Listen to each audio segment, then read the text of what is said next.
अस्सलाम वालेकुम और सबके लिए दुआएं। आज की वीडियो में मैं इनक्यूबेटर बना रहा हूँ और ये इसलिए ज़रूरी है क्योंकि अगर जो आप लोग देसी hen रख रहे हैं और सीज़न ऑफ हो जाता है तो फिर अंडे के या तो कम रेट मिलते हैं या तो अंडे ज़्यादातर लोग गर्मियों में पसंद नहीं करते। तो इसलिए इनक्यूबेटर ज़रूरी है ताकि आप अपने खुद चिक्स करवाएं और उन चिक्स को फिर बड़ा करें। तो ज़्यादा आपका टाइम नहीं लेता क्योंकि वीडियो ऑलरेडी बड़ी है। तो देखते हैं कि घर पे आप कम पैसों के साथ और बिल्कुल ऑटोमेटेड इंक्यूबेटर कैसे बना सकते हैं। आगे आगे वीडियो की तरफ चलते हैं। ओके, सो सबसे पहले मैं सामान की प्रिपरेशन कर रहा हूँ जिसमें हम यूज़ करेंगे ये सोल्डरिंग आयरन। मैंने आइसक्रीम बॉक्सेस जो दो होते हैं उनको आपस में जॉइंट कर लिया है क्योंकि एक में आप जो ऑटोमेटेड एग ट्रे है वो पूरी नहीं आ सकती है।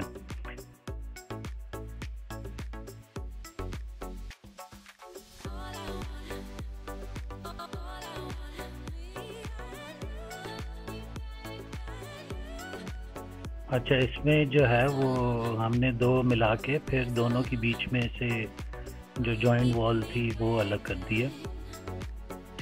और इसमें हम जो है वो जो दराज से इक्विपमेंट यूज़ करेंगे वो एक होगा थर्मोस्टेट या जिसको टेम्परेचर कंट्रोलर भी कहते हैं। दूसरा हम यूज़ करेंगे टाइमर स्विच और तीसरा हम यूज़ करेंगे रोलिंग ट्रे। तो ये आप देखें कि किस तरह से मैं अलग कर रहा हूँ। सोल्डरिंग आयरन जिसको काया भी कहते हैं उससे उसको बस गर्म करके और हम इसके बीच की वॉल निकाल रहे हैं।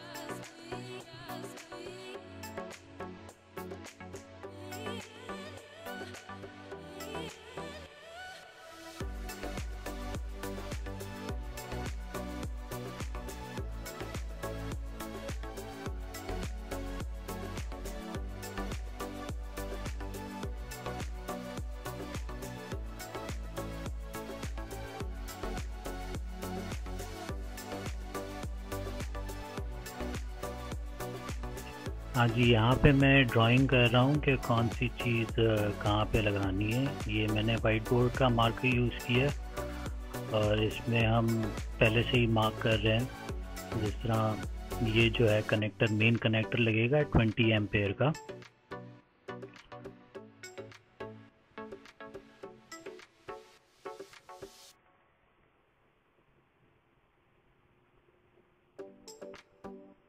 और इसी कनेक्टर से हम कनेक्शन देंगे थर्मोस्टेट टेम्परेचर कंट्रोलर को, टर्निंग ट्रे को और टाइमर स्विच को। अभी मैं मार्किंग कर रहा हूँ केबल की जो कि मेन पावर केबल होगी, जिससे मतलब जिसको आप वॉल सॉकेट में लगाएंगे।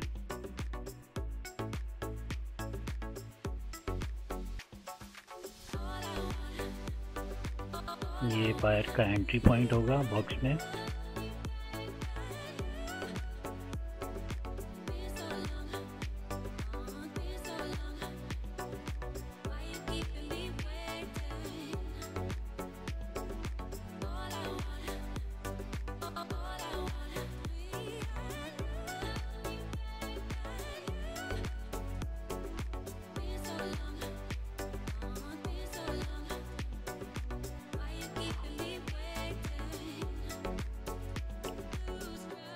यहाँ पे मैं मार्क कर रहा हूँ फ़ैन के लिए, क्योंकि यूनिफॉर्म हीट होना इंक्यूबेटर में बहुत ही ज़रूरी है। तो फ़ैन जो है वो एयर को सर्कुलेट करेगा और पूरे बॉक्स में यूनिफॉर्म हीट प्रोवाइड करेगा।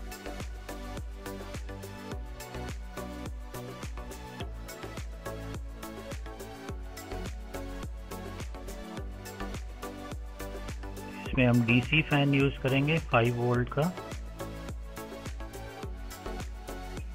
और फ़ैन के साथ आप नीचे देखेंगे फ़ैन की सप्लाई है 5 वोल्ट में। के लिए आप किसी भी मोबाइल का चार्जर यूज़ कर सकते हैं। तो हमारे पास जो पुराना मोबाइल का चार्जर अवेलेबल है हम वो फ़ैन के साथ लगाएंगे। ये जी ड्राइंग आप पूरी देख सकते हैं कि किस तरह से केबल्स मूव कर रही हैं। और ये मेन कनेक्टर और टेम्परेचर कंट्रोलर पे जाएंगी। टेम्परेचर कंट्रोलर से एक सेंसर निकलता है जो कि टेम्परेचर को रीड करता है। तो अब हम सिंपली कटर के साथ कट लगाएंगे। यहाँ पे हमने लगाना है टेम्परेचर कंट्रोलर, और ये 220 वोल्ट का टेम्परेचर कंट्रोलर है। और ये मैं इसलिए यूज़ करता हूँ क्योंकि W1209 जो 12 वोल्ट पे चलता है वो बाज़ औक़ात ख़राब हो जाता है और उसमें आपको अलग से 12 वोल्ट की DC सप्लाई लगानी पड़ती है। ये वाला जो टेम्परेचर कंट्रोलर है इसमें आपको DC सप्लाई लगाने की ज़रूरत नहीं, क्योंकि इसका इनपुट वोल्ट 220 वोल्ट है। डायरेक्टली आप वॉल सॉकेट में यूज़ कर सकते हो। तो कट करने के बाद मैंने होल निकाला और उसमें ये टेम्परेचर कंट्रोलर पुश फिट हो गया। मतलब कोई आपको टूल्स या किसी और बाइंडिंग मटेरियल की या एल्फी वगैरह की ज़रूरत नहीं पड़ेगी। तो अब हम जो है वो निशान लगाएंगे। अच्छा, ये हम चैनल बना रहे हैं टेम्परेचर कंट्रोलर के सेंसर के लिए, और ये बहुत ही इजी है स्टायरोफोम के बॉक्स में वायर लगाना। और इसमें बस वायर को पुश करें और इसमें फिर वायर को सिक्योर करने के लिए हम स्क्रूज लगाएंगे, वो आप आगे देखें।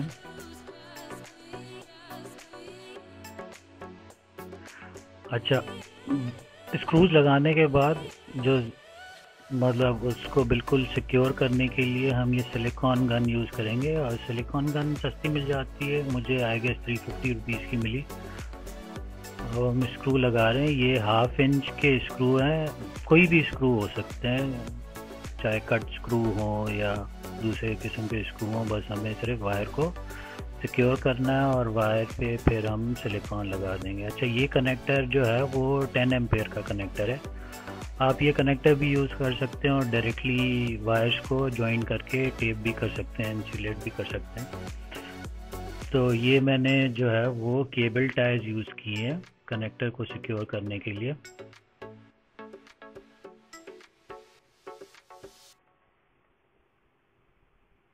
अच्छा, इस टेम्परेचर कंट्रोलर में से 3 सेट ऑफ वायर निकलते हैं। एक जो है वो इसका इनपुट करंट के लिए, दूसरी जो है पावर सोर्स जो इसमें कनेक्ट होगी इनपुट वोल्ट के लिए रेड और ब्लैक है, और येलो ब्लैक जो है वो हमारी हीट सोर्स को लगेगी, जो कि इसमें हम बल्ब यूज़ करेंगे। अच्छा, अब जो है टेम्परेचर कंट्रोलर से लेफ़्ट साइड पे जो 2 वायर जाएंगी, एक मेन पावर सोर्स और दूसरी बल्ब की वायर, तो उसके लिए हम चैनल बना रहे हैं और इसमें हम 2 वायर्स लेके जाएंगे, इसलिए 2 चैनल्स बना रहे हैं। एक वायर हमारी मेन पावर सप्लाई की और दूसरी वायर हमारी हीट सोर्स की। अच्छा, मैंने डिटेल में इंफॉर्मेशन इसलिए बनाई है ताकि कोई भी जिसको इंक्यूबेटर बनाना ना आता हो वो डिटेल के साथ देख सकता है हर स्टेप को, हर इक्विपमेंट को साथ में लगाते हुए। अच्छा, यहाँ पे हम जो है वो जो मेन सप्लाई आएगी उसके लिए वायर कनेक्ट कर रहे हैं रेड के साथ और ब्लैक के साथ।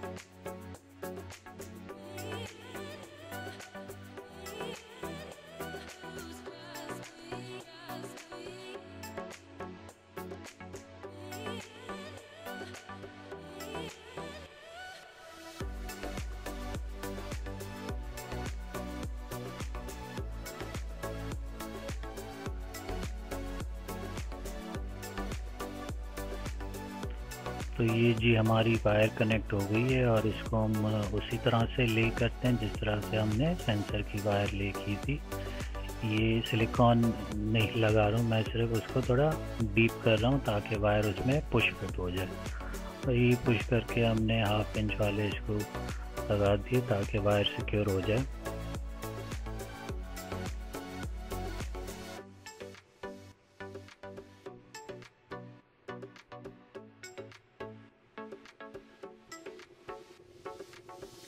बस वायर को सिक्योर करना है। आप ज़रूरी नहीं है कि आप ये स्क्रू लगाएं, कुछ और भी लगा सकते हैं। और वायर्स अगर जो बॉक्स में अंदर लटक रही हो तो वो आगे जाके नुकसानदेह हो सकता है। वायर्स में अगर जो चिक्स निकलें तो वो वायर्स में फंस सकते हैं।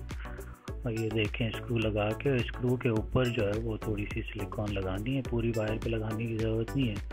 और ये एसी में ही ऐसे ही बिल्कुल फिक्स हो जाएगा और निकलेगी भी नहीं अनलेस कि आप उसको खींच के बाहर निकालें।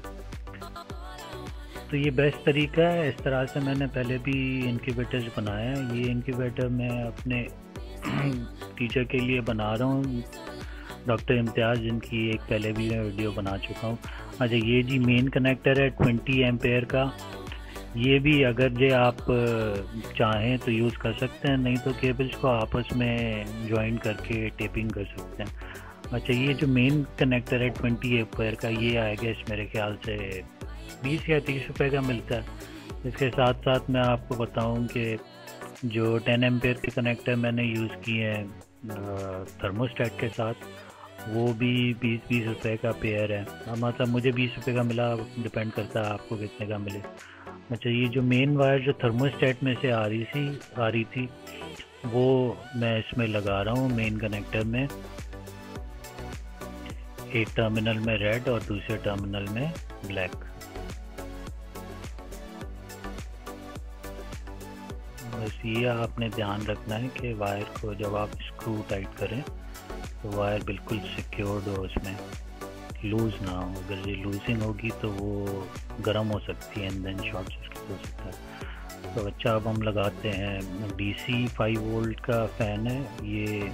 मेरे ख्याल से जहाँ पे कंप्यूटर से रिलेटेड सामान स्पेस मिलते हैं वहाँ से मिल जाता है। इसमें मैं 4 स्क्रू लगा रहा हूँ। जिस स्क्रू की जो लेंथ है दैट इज़ 2 इंच, और वो इसलिए कि इसको हमने थोड़ा सा बॉक्स से दूर रखना है ताकि ये हवा को सर्कुलेट कर सके। ये स्क्रू के मैंने निशान लगा दिए।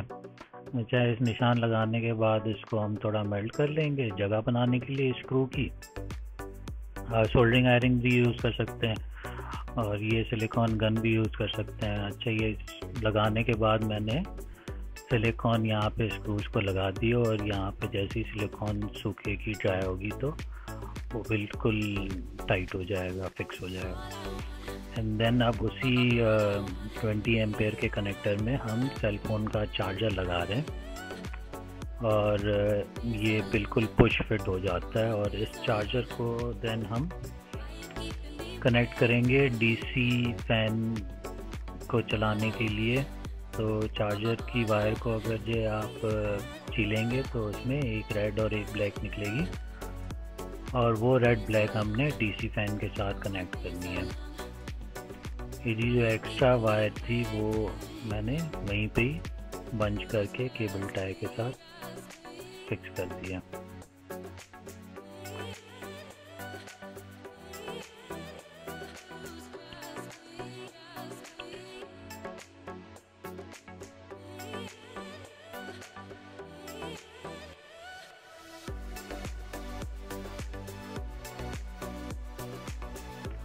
अच्छा जी, हम फेस प्लेट से निशान लगा रहे हैं बॉक्स में ताकि केबल टाइज क्रॉस कर सकें।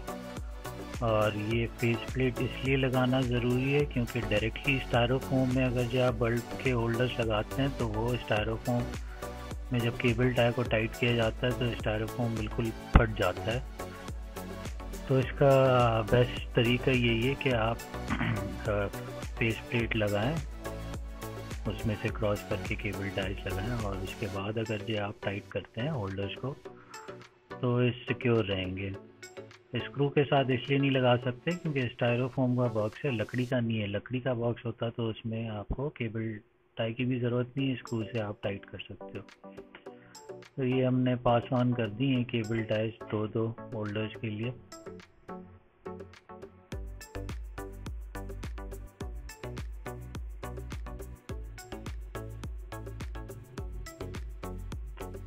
अब होल्डर्स जो है वो बल्ब के मैं 2 लगा रहा हूँ, और 2 इसलिए, वैसे तो एक ही इनफ है 100 वाट का अगर ये बल्ब हो, पर 2 एज ए प्रिकॉशनरी लगाना ज़रूरी है क्योंकि अगर ये एक फ्यूज़ हो जाए तो दूसरा बल्ब जो है वो काम करता है।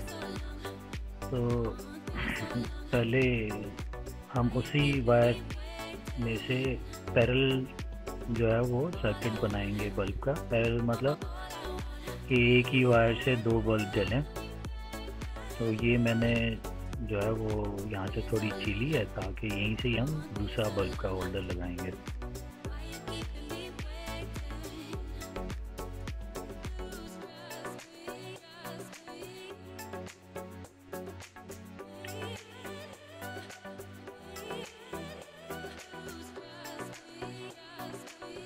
अच्छा जी, इसके साथ साथ मैं एक और चीज़ बताता चलूँ कि जो टेम्परेचर कंट्रोलर मैं इसमें लगा रहा हूँ, इसकी प्राइस आई गेस 450 रुपीज़ है। और जो टाइमर स्विच इसमें यूज़ होगा उसकी प्राइस 1600 रुपीज़ है। और जो के टर्निंग ट्रे जो यूज़ होगी वो मेरे ख्याल से 2200 से 2500 रुपये की मिल जाती है। और ये तीनों चीज़ें दराज पे अवेलेबल है, तो आप कैश ऑन डिलीवरी भी कर सकते हो। अच्छा जी, ये होल्डर्स एक फिक्स हो गया। दूसरे होल्डर को लगाने के लिए हम वायर के लिए वही चैनल बनाएंगे थर्मोस्टेट।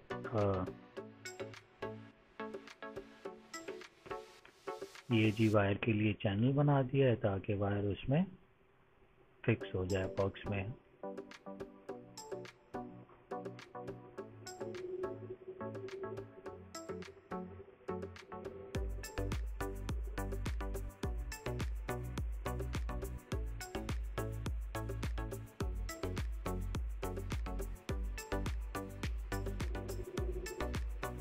चले जी, ये चैनल हमें जो है वो लेके जाना है टेम्परेचर कंट्रोलर तक। इसका कनेक्शन डायरेक्ट जो येलो और ब्लैक वायर जो टेम्परेचर कंट्रोलर में से निकली है उसमें कनेक्ट करेंगे इसको।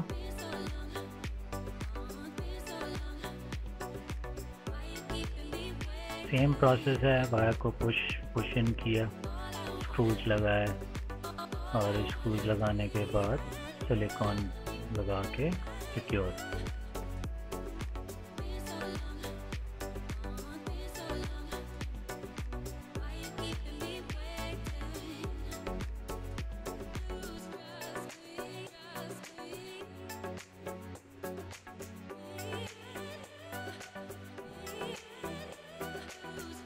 अच्छा, ये जो वायर यहाँ पे पहुँची है ये हम जो येलो ब्लैक वाला पेयर है कंट्रोलर का उसमें कनेक्ट करेंगे।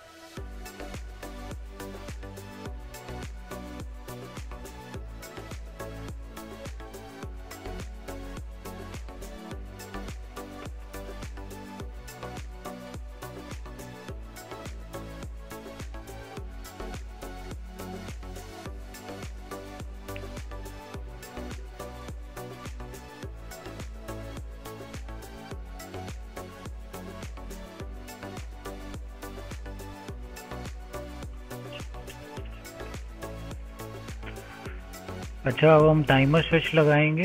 इस टाइमर स्विच का काम ये होगा कि ये टर्निंग ट्रे को ऑन एंड ऑफ करेगा फॉर 1 मिनट और दिन में 3 से 4 दफ़ा। तरीका वही है, सोल्डरिंग आयरन से स्टायरोफोम को मेल्ट करके उसकी जगह बनाए और देन टाइमर स्विच को फिक्स करेंगे। सिलिकॉन गन जो है वो बहुत ही इजी है ऐसी चीज़ों को चिपकाने के लिए।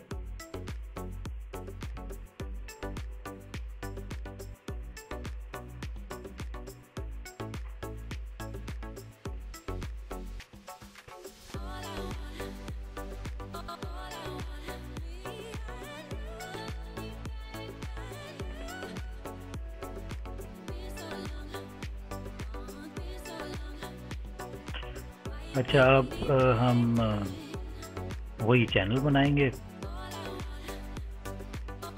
जो कि मेन पावर सोर्स, क्योंकि टाइमर स्विच को भी करंट चाहिए तो इसकी एक केबल टाइमर स्विच की मेन कनेक्टर में जाएगी जो कि 20 एम्पेयर वाला कनेक्टर है।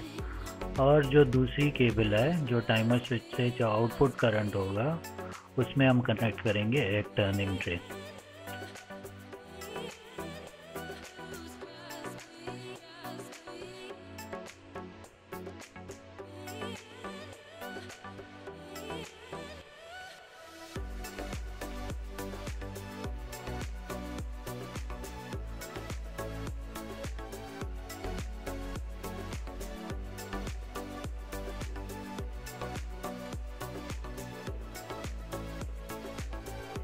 सेम प्रोसेस फॉलो करेंगे, स्क्रू लगाएंगे, सिक्योर करेंगे केबल को एंड देन स्क्रू लगाने के बाद स्क्रू के ऊपर थोड़ी थोड़ी सिलिकॉन लगा देंगे।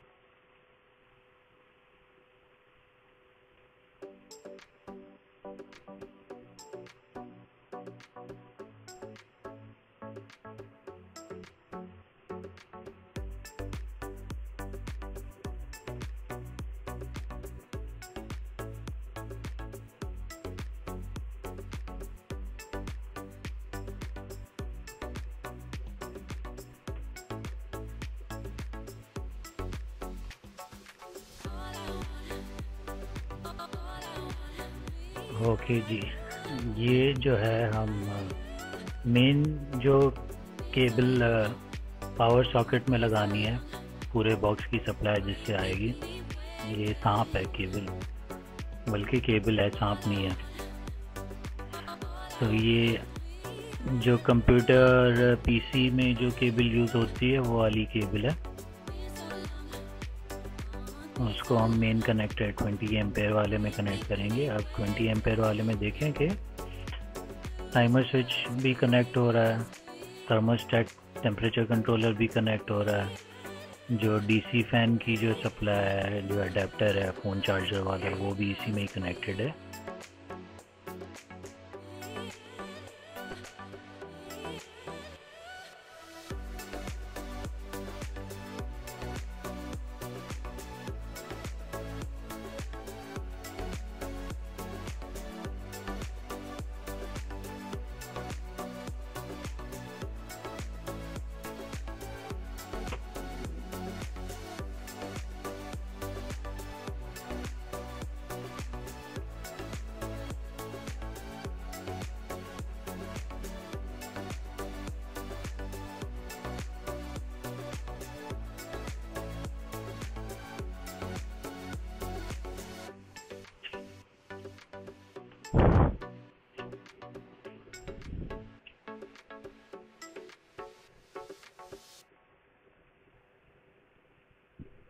ये जी कनेक्शंस हो गए, मेन कनेक्टर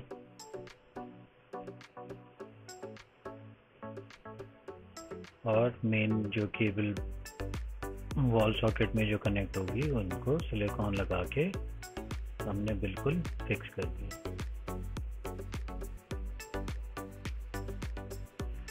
अच्छा जी, ये जो टर्निंग ट्रे है, आप कभी भी दराज से ऑर्डर करेंगे तो ये इस तरह से पीसेस में आती है।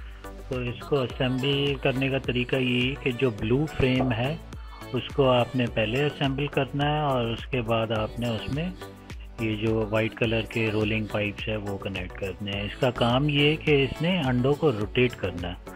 रोटेट करना इसलिए ज़रूरी है क्योंकि अगर ये ड्यूरिंग इंक्यूबेशन रोटेशन नहीं होती तो अंडे में जो एम्ब्रियो है वो एक साइड पे स्टक हो जाएगा और फिर वहाँ पे चिपक के फिर चिक जो है वो प्रॉपरली डेवलप नहीं होगा अगर जो वो शेल के अंदर मूव नहीं हो रहा है।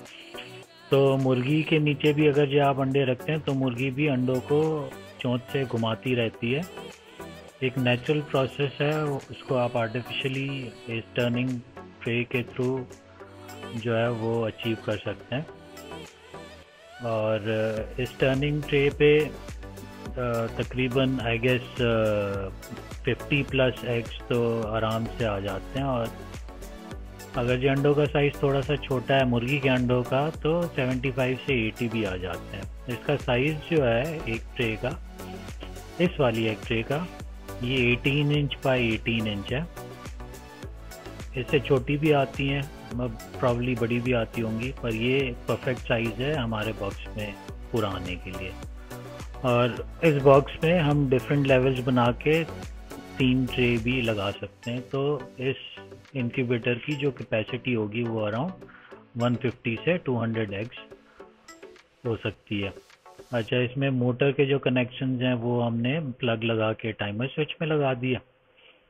और अब जो है ये हम बल्ब लगाएंगे 2 100 वाट के। आपके पास अगर जो 40 या 60 वाट के हैं तो वो भी आप 2 लगा सकते हो। और बल्ब लगाने के बाद फिर फाइनल चेक है, ये हमने जो है वो टाइमर स्विच ऑन किया है तो एक की रोटेशन देखे हो रही है। इसी तरह की एक की रोटेशन दिन में 3 से 4 दफ़ा आपने करनी है। अगर जो आप घर पे मौजूद नहीं है, इंक्यूबेटर को ऑपरेट नहीं कर सकते, तो टर्निंग ट्रे जो है आपके लिए काम कर सकती है। आप देखेंगे हीट सोर्स या टेम्परेचर बढ़ रहा है और जितना आपको रिक्वायर्ड टेम्परेचर है 37.5 या 37.7 वो ये अचीव करके और बल्ब्स को ऑफ कर देगा। तो इसी के साथ अगर जो आपको कोई और कमेंट्स हो या क्वेश्चंस हो तो आप कमेंट में कर सकते हैं। और अगर जो आपको वीडियो अच्छी लगी तो ज़रूर सब्सक्राइब करें। और अगर जो आप ऐसी वीडियोस और देखना चाहते हैं तो कमेंट में मेंशन करें तो इंशाल्लाह और भी वीडियोस बनाएंगे आपके लिए। और अगर जे आपको कुछ और इंफॉर्मेशन चाहिए हो देसी हैन से रिलेटेड या उसके सेटअप से रिलेटेड, तो भी आप क्वेश्चन कर सकते हैं। मैं कोशिश करूंगा कि आपके सवालात का जवाब दे सकूं। इसी के साथ मुझे इजाज़त दें। अस्सलाम वालेकुम।